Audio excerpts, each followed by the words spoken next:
उस स्थिति में हम अर्थ संग्रह करने वाले से पूछें, आखिर किस लिए,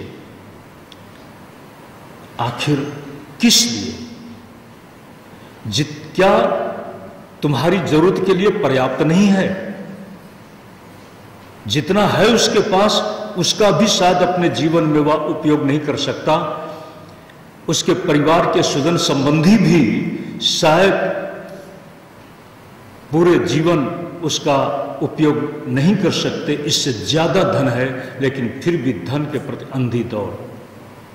ध्यान दें, वित्त से नहीं वित्तेन तर्पणीय मनुष्य। वित्त से कभी तृप्ति नहीं मिलती और वित्त से कभी वह भी प्राप्त नहीं होता। व्यक्ति अतृप्त रह जाता है और अपने आप में अधूरा रहता हुआ अधूरा ही चला जाता है। यहां पर एक संदेश है। चौथे दिवस की कथा में आप सती की कथा सुन रहे थे। सती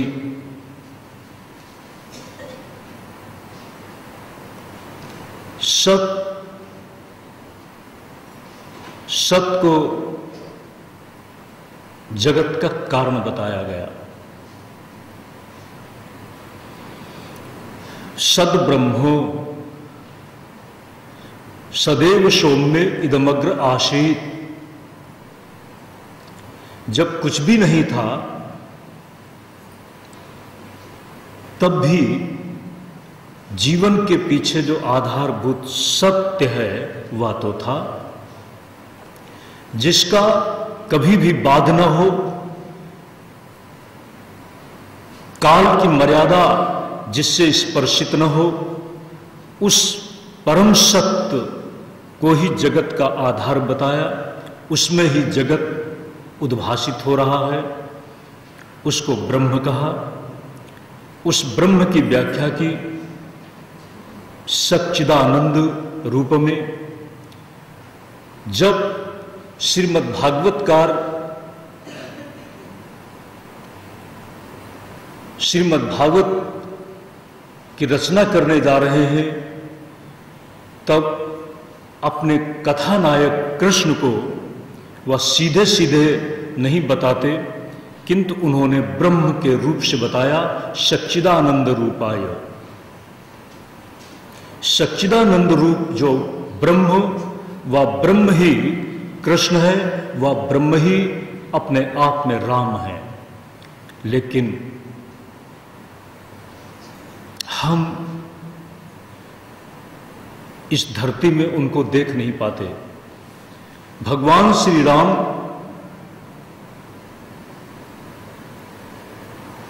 वनपथ पे चल रहे हैं। भगवान शंकर ने देखा और देखने के बाद जय सच्चिदानंद जग पावन, अस कहि चले मनोज नसावन। लेकिन सती को कल आपको बताया था, ये कौन है? सती सत्य की भूमि में है और सत्य अपनी आंखों से ही देख करके वस्तु की सत्यता को प्रमाणित मानता है। व्यक्ति की सत्यता को भी वह प्रमाणित तब मानता है जब देख लेता है कि इसमें कहीं असत्य तो नहीं है। सत्य का दर्शन करने के लिए असत्य को जानना भी जरूरी है, और सत्य की सिद्धि के लिए असत्य को नकारना भी जरूरी है। लेकिन असत्य को आप नकारेंगे कैसे? असत्य को जान करके। भगवान शंकर सती को एक बात कहते हैं कि तुम खुद जा करके देख लो। आपको बताया था सती कोई विकल्प नहीं है। भगवान श्री राम के अति निकट सीता है, और सीता के ही वियोग में तो वह मानवीय लीला कर रहे हैं। आपको बताया था भगवान श्री राम हे खगमृग हे मधुकर श्रेणी तुम देखी सीता मृगनयनी, पशु पक्षियों से पूछ रहे हैं, विरह व्यथा में विलाप कर रहे हैं। और सती जी सत्य को समझने के लिए सीता का ही रूप अपना लेती हैं। और सीता का जब रूप अपनाया तो सीता भगवान राम की चिर संगिनी है। अगर सीता को देखकर भगवान श्री राम चुप रह जाते तो शायद सती की कसौटी में राम खरे नहीं उतरते। लेकिन भगवान श्री राम सीधा प्रश्न करते हैं। सती कोई प्रश्न नहीं कर पाई, सिर्फ एक अभिनय का रूप लेकर के गई थी, देखने के लिए, प्रश्न करने के लिए नहीं। सत्य को देखना है सज्जनों तो प्रश्न करके थोड़ी देर के लिए समझ सकोगे, थोड़ी देर के लिए आंशिक रूप में। लेकिन सत्य को आत्मसात करने के लिए सत्य को देखना होगा। इसीलिए सती ने वहां पर कोई प्रश्न नहीं किया है। सती सत्य को देखना चाहती है और सत्य को देखने के लिए आपको यात्रा करनी पड़ेगी। सती ने देखा सत्य को। राम प्रश्न करते हैं आप अकेली कैसे? इसी के साथ देखा जिधर भी सती जी देखती हैं उधर राम राम ही दिखाई पड़ते हैं। राम की सर्वज्ञता सिद्ध हुई और राम की सर्वव्यापकता सिद्ध हुई और राम प्रमुदित है, शोक में नहीं है। राम की आनंद रूपता सिद्ध हुई। राम के इस ब्रह्मगत रूप को देखने के साथ सती लौकिक लीला में हतप्रभ सी हो जाती है। ध्यान दें, हम आप सब मानते हैं कि राम की लीला चल रही थी, लेकिन सत्य तो यह भी है कि सती की भी लीला चल रही है। सती भी हतप्रभ सी हो जाती है। और जब वापस पहुंची हैं तो बाबा जी की भी परीक्षा हो रही है। बाबा जी भी मानो सती के द्वारा परीक्षा का विषय बन गए। क्यों? भगवान शंकर ज्ञान रूप में है। भगवान शंकर समाधि में है। जगत के साथ उनका अपना जब भी कर्म के साथ संबंध होता है तब वह आसुरी बल को समाप्त करने के लिए और इसी के साथ जगत का ये जो बाह्य रूप प्रपंच रूप दिखता है उसका संहार करने के लिए। और आध्यात्मिक अर्थ में जीव का शिवत्व इस बात में है कि जीव ज्ञान रूप से अपने ज्ञेय स्वरूप को शिव रूप से, ब्रह्म रूप से देख ले। यह है भगवान शिव का आध्यात्मिक ज्ञान।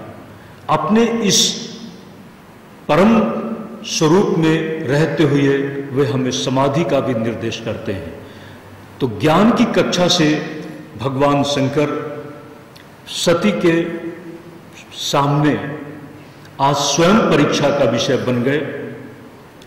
इसी बात को आगे स्पष्ट करने जा रहे हैं। सती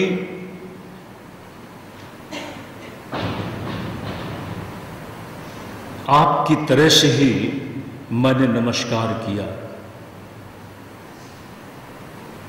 भगवान शंकर ने समझ लिया कि यहां पर सती एक लौकिक नारी का अभिनय कर रही है। झूठ बोलकर वह सत्य की तरफ बाबा जी की दृष्टि को खींच रही है। ना बोलती तो शायद बाबा जी मौन हो जाते, लेकिन झूठ बोलने के साथ ध्यान देना, झूठ इसलिए बोला जा रहा है कि बाबा जी सत्य के पारखी हैं या नहीं।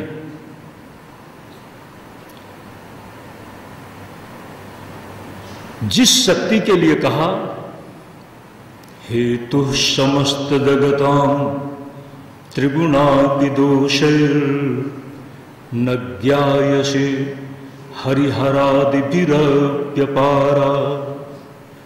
सर्वाश्रयाखिलमिदं जगदंशभूत मव्याकृता हि परमा प्रकृतिस्त्वमाद्या। जो अपने स्वरूप में यस्याह स्वरूपम ब्रह्मादेव न जानन्ति तस्मादुच्यते अज्ञेया, यस्या लक्ष्यम नोपलक्ष्यते तस्मादुच्यते अलक्ष्या। वह शिव की संगिनी होकर के भी शिव को शिवत्व देने वाली, ब्रह्मा को ब्रह्मा रूप देने वाली और विष्णु को पालन की व्यवस्था देकर उनको महिमा से समलंकृत करने वाली, आज ध्यान देना, वो महाशक्ति जब अपने आप को विभाजित करती हुई, अपने आप को रूपांतरित करती हुई सतोगुण की प्रधानता से भगवान विष्णु को महालक्ष्मी के रूप से संपन्न बनाती है, भगवान ब्रह्मा को अपनी राजसी शक्ति से महासरस्वती प्रदान करके उनको युक्तता देती है। और ध्यान दें, बाबा जी को तमोगुण प्रधान शक्ति में अपनी अंशभूता रौद्री शक्ति और इसी के साथ साथ अपनी जो मूला शक्ति है, मूल प्रकृति रूप में है, उस रूप में संपूर्ण अंश से बाबा जी के साथ अपने आप को युक्त कर देती है। अपनी महिमा का व्याख्यान अब वह आगे करती है, जिस अभी बाबा जी भी थोड़ी दूरी के साथ एक फासला बनाकर एक नए ढंग से जीवन शुरू कर दिया। एक दिन कुछ चारों तरफ चर्चा चल रही है, लोग कहीं बड़ी ही तैयारी के साथ जोरदार उत्साह के साथ, ललक के साथ कहीं जा रहे हैं। पता चला कि दक्ष महाराज एक विशेष यज्ञ का अनुष्ठान करने जा रहे हैं। मुझे भी जाना चाहिए, लेकिन निमंत्रण नहीं मिला। कहते हैं पिता के घर जाना हो, गुरु के यहां जाना हो, पति के पास जाना हो तो आज्ञा लेने की जरूरत नहीं होती। नहीं भी निमंत्रण मिला हो तो भी जाया चाहिए। लेकिन बाबा जी जिस समय सती ने देखा कि बाबा जी उपराम हैं, आज्ञा ली कि हम पिता के यज्ञ में चली जाएं। बाबा जी ने गौर से ध्यान से देखा, कहा दाक्षायणी, तुम्हारे पिता हमारे प्रति सद्भाव नहीं रखते, तुम्हारा वहां जाना मेरी दृष्टि में अच्छा नहीं है, वहां जाना तुम्हारा मेरी दृष्टि में ठीक नहीं है।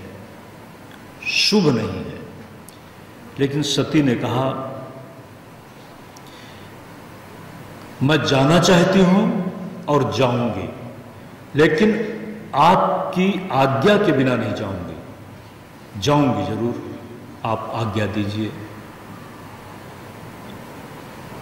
वहां जाने पर यदि मुझे कुछ अनपेक्षित दिखा, कुछ अनुचित दिखा, अपनी मान मर्यादा के विपरीत दिखा, तो मैं क्या करना है वो देखूंगी।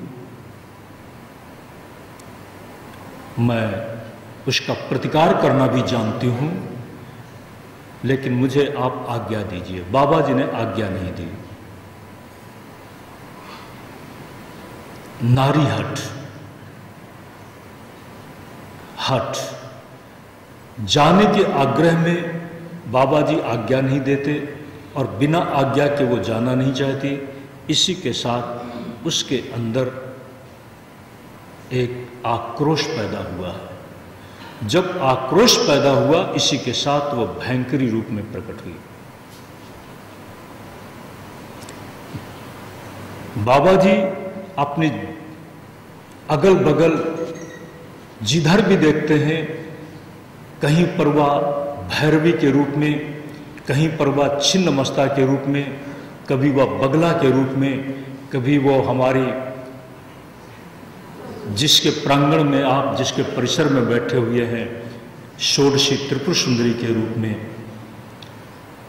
बाबा जी भयभीत हो जाते हैं, ये क्या है। चारों दिशाओं में बाबा जी ने देखा, पहले भयभीत हुए, सोचा कि कहीं हम बचें, और जैसे ही बचने के लिए वो चलना चाहते हैं, न इधर चल पाते हैं न उधर चल पाते हैं। चारों तरफ से ऊपर नीचे सब दिशाओं में उनको घेर लिया।